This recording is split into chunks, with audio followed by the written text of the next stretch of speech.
Welcome to zero lifestyle. अस्सलाम वालेकुम जी। मैं बिल्कुल ठीक ठाक खैरियत से, उम्मीद है कि आप सब भी बिल्कुल ठीक ठाक खैरियत से होंगे। चलिए जी शुरू करते हैं अपना आज का व्लॉग।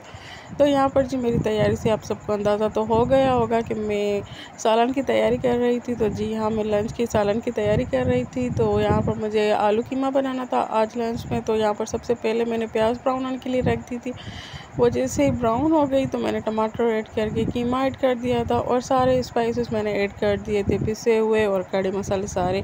उसके बाद जी मैं इसे थोड़ी देर के लिए रख दूँगी ढक के, ताकि ये आराम से गलता रहे और साथ में मैं सारे काम भी कर लूँ। तो यहाँ पर जी मैंने सारा किचन भी साफ़ कर लिया था। सबसे पहले मैं ब्रेकफास्ट करती हूँ, उसके बाद जो मुझे दोपहर में बनाना होता है बस मैं वो डिसाइड करके और उसे बनाने के लिए चूल्हे पर चढ़ा देती हूँ। और उसके बाद जी मैं सारा किचन वगैरह साफ़ कर लेती हूँ। इससे क्या होता है कि मेरा टाइम बहुत ही ज़्यादा सेव हो जाता है, कोई भी काम ऐसे पेंडिंग में नहीं रहता। अगर मैं सबसे आके पहले ही किचन को लग जाऊंगी तो मेरे सालन को थोड़ी बहुत लेट हो जाएगी, क्योंकि कीमा गोश्त या कुछ ऐसी टाइप की चीज़ें होती है तो उनको गलने में टाइम तो लगता है। तो इस वजह से मैं उसको चूल्हे पे रखी, उसके बाद मैं ये सारे काम करती हूँ। यहाँ पर जी मेरे बर्तन वगैरह भी वॉश हो गए, ये काम भी मेरा हो गया और साथ में जी मेरा सालन भी हाफ डन ऑलमोस्ट हो गया था। उसके साथ जी यहाँ पर मेरे हस्बैंड वेजिटेबल्स वगैरह भी लेके आ गए थे।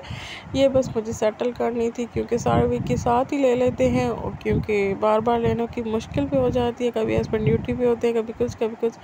तो इस वजह से बस एक ही दफ़ा मैं सारे वीक की मंगवा लेती हूँ और उसके बाद जो मैं इनको सेट करके रख देती हूँ और सारा वीक ईज़िली गुजर जाता है।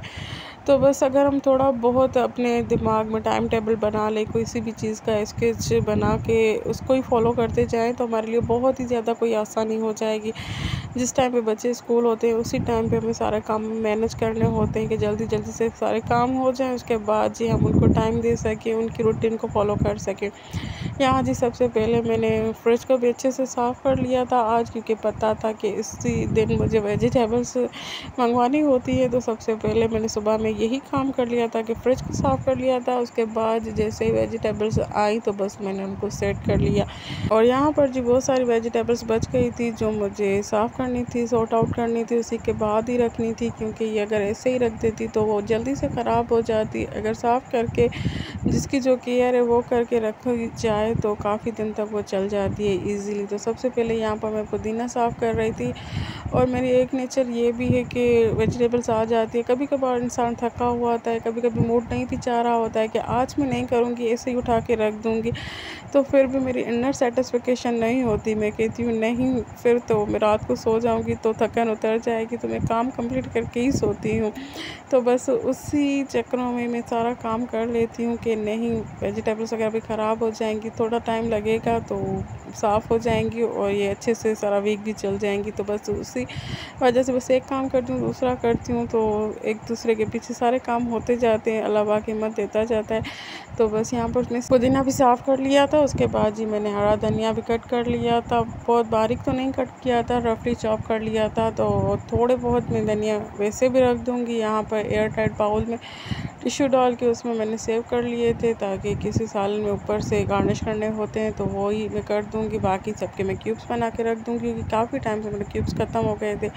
और जी यहाँ पर मैं आपको अच्छा जी, तो यहाँ पर मैं आपको दिखा रही थी कि ये जूसर है, ये मैं अम्मी से लेके आ गई थी। अम्मी ने अपने लिए न्यू ले लिया था, तो अम्मी कह रही थी ये मासी वगैरह को दे दूँगी। मैंने कहा नहीं, आप मुझे दे दे। तो इसकी शक्ल में बिल्कुल भी मत जाएँ और इसका काम बहुत ही कोई अच्छा है और बहुत ही ज़्यादा हैंडी है। इसका जो रबड़ है ये मेरे पास मेल्ट हो गया है, क्योंकि काफ़ी टाइम से मैं यूज़ कर रही हूँ। तो ये मुझे किसी को देने का दिल ही नहीं करता, क्योंकि ये मेरी अम्मी ने काफ़ी टाइम यूज़ किया है, मैंने भी यूज़ किया था जब मैं अनमैरिड थी, वहाँ होती थी। तो मुझे बहुत ही कोई ज़्यादा अज़ीज़ है। हालांकि असल में तो ये मुझे दिया गया था। हालांकि बहुत सारी चीज़ें ऐसी होती है जो हमें ऑलरेडी मिली हुई होती है, फिर भी बाद में जो हम मम्मी से लेते हैं या वहाँ से लेके आते हैं और ज़्यादा हमें अज़ीज़ होती है, उससे और ज़्यादा प्यार होता है। तो ये बस मैं थोड़ा कम यूज़ करती हूँ, क्योंकि इसके जो जार्स जग वगैरह होते हैं वो ग्लास के होते हैं, तो इतना कोई ज़्यादा हैंडी नहीं होता और इसकी जो मेंटेनेंस है थोड़ी सी मुश्किल हो जाती है। इसके जार्स वगैरह साफ़ करना ये वो, तो अभी बच्चे छोटे हैं तो बहुत ज़्यादा काम हो जाते हैं, घर के काम होते हैं, दूसरे कोई काम होते हैं। तो इस वजह से बस ये मैं थोड़ा कम कम ही निकालती हूँ। हालांकि ये भी बड़ा होता है तो बस मैं कहती हूँ कि नहीं, ये बड़ा ही रहे, उसी से ही मैं काम चलाती हूँ। बहुत ईजी रहता है, हर चीज़ उसमें अच्छे से बन जाती है और उसकी मेंटेनेंस बहुत ईजी होती है। प्लास्टिक का जग होता है, जल्दी से वॉश करके रख दो और ड्राई हो जाता है और पड़ा भी सामने ही होता है। ये मुझे निकालना होता है, फिर रखना होता है, तो थोड़ी सी उलझन हो जाती है। इस वजह से मैं थोड़ा सा इसे अवॉइड करती हूँ। हालांकि काम दोनों के अच्छे होते हैं, तो बस मैं वो भी जल्दी से बनवा लूँगी। और उसी चक्करों में मेरे क्यूब्स भी फिनिश हो गए थे, तो आज तो बिल्कुल ही ख़त्म हो गए थे। तो मैंने हिम्मत करके ये निकाल दिया था। मैंने कहा चलो आज बना देते हैं। तो लगे हाथ मैंने ज़ीरा को भी ग्राइंड करके रख दिया था, क्योंकि काफ़ी रेसिपीज़ में हमें वो ग्राइंड ज़ीरा भी अच्छा लगता है। यहाँ पर जी मैंने हरी चटनी रेडी कर ली थी और यहाँ पर जी बस मैं क्यूब्स फिलअप कर रही थी। और काफ़ी दफ़ा मैंने ये शेयर कर दिया है आपसे कि पुदीना, हरा धनिया और हरी मिर्चें, ज़ीरा और नमक ऐड करके बस मैं ग्राइंड करके रख देती हूँ। और जब भी मुझे रायते बनाना होता है तो बस मैं 1-2 क्यूब ऐड कर देती हूँ। चाट हो जाए या रायता हो जाए, काफ़ी यूज़फुल रहता है। बस जब चाहिए होता है तो निकाल के बस 1-2 क्यूब ऐड कर दो और जल्दी से हमारा रायता अगर रेडी हो जाता है। तो यहाँ पर जी मैंने टमाटोज डाल दिए थे एज़ इट इज़, उसका छिलका नहीं उतारा था। और जब ये टमाटो गल गए थे तो बस मैं यहाँ पर इनके छिलके निकाल रही थी। इससे बहुत ही कोई अच्छा आ जाता है, प्रेजेंटेबल लगता है सालन। वैसे नहीं तो छिलके आते रहते हैं तो वो भी अच्छे नहीं लगते। तो बस मैं ऐसे कर देती हूँ, पहले सारे टमाटर ऐड कर देती थी, उसके बाद जब वो नरम पड़ जाते हैं तो बस मैं छिलका निकाल देती हूँ। और यहाँ पर जी मैं आलू डाल रही थी और बस उसके बाद मैं यहाँ पर अच्छे से सालन की बुनाई कर दूँगी। और जी आप सब सुनाएं कि क्या हो रहा है आपकी ज़िंदगानियों में, कैसे हाल चाल है। और थर्सडे वाले दिन का आप सुनाएं क्या हाल चाल था आपके पास, क्योंकि उस दिन कह रहे थे कि सारे मुल्क में ब्रेकडाउन हो गया था लाइट का और बहुत ही कोई डिस्टर्बेंस हो गई थी, बार बार आ रही थी जा रही थी। हमारी तरफ भी ऐसे ही हो रहा था। तो बस जी ये जो सारी चीज़ें हैं ये भी कोई नेमत से कम नहीं होती। अगर लाइट नहीं होती तो फिर भी हम डिस्टर्ब हो जाते हैं, अगर गैस नहीं होती तब भी डिस्टर्ब हो जाते हैं।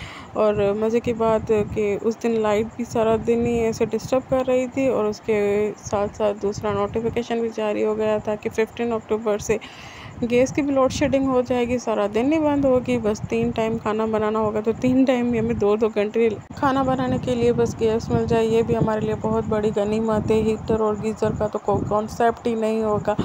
तो बस अल्लाह पाक हमारे हुक्मरानों के दिलों में रहम पैदा करे, तो वो हमारे लिए आसानियाँ पैदा करे और हम सब पे अपना रहम और करम बनाए रखे, आमीन सुम्मा आमीन। तो बस जी यहाँ पर मेरा सालन भी अच्छे से बन गया था और ऊपर से देखिए रोगन भी आना शुरू हो गया था। तो बस इस पॉइंट पे मैं थोड़ा सा पानी ऐड करके और रख दूँगी ढक के, ताकि आलू भी अच्छे से गल जाएं। और मेरा आज का व्लॉग बस यहीं तक था। उम्मीद है कि आपको पसंद आया होगा। अगर थोड़ा सा भी पसंद आया हो तो please like share comment and subscribe my channel. मिलते हैं जी नेक्स्ट व्लॉग में, तब तक के लिए अल्लाह हाफ़िज़। दुआ में याद रखिएगा, चैनल को लाइक शेयर और कमेंट करना ना भूलिएगा।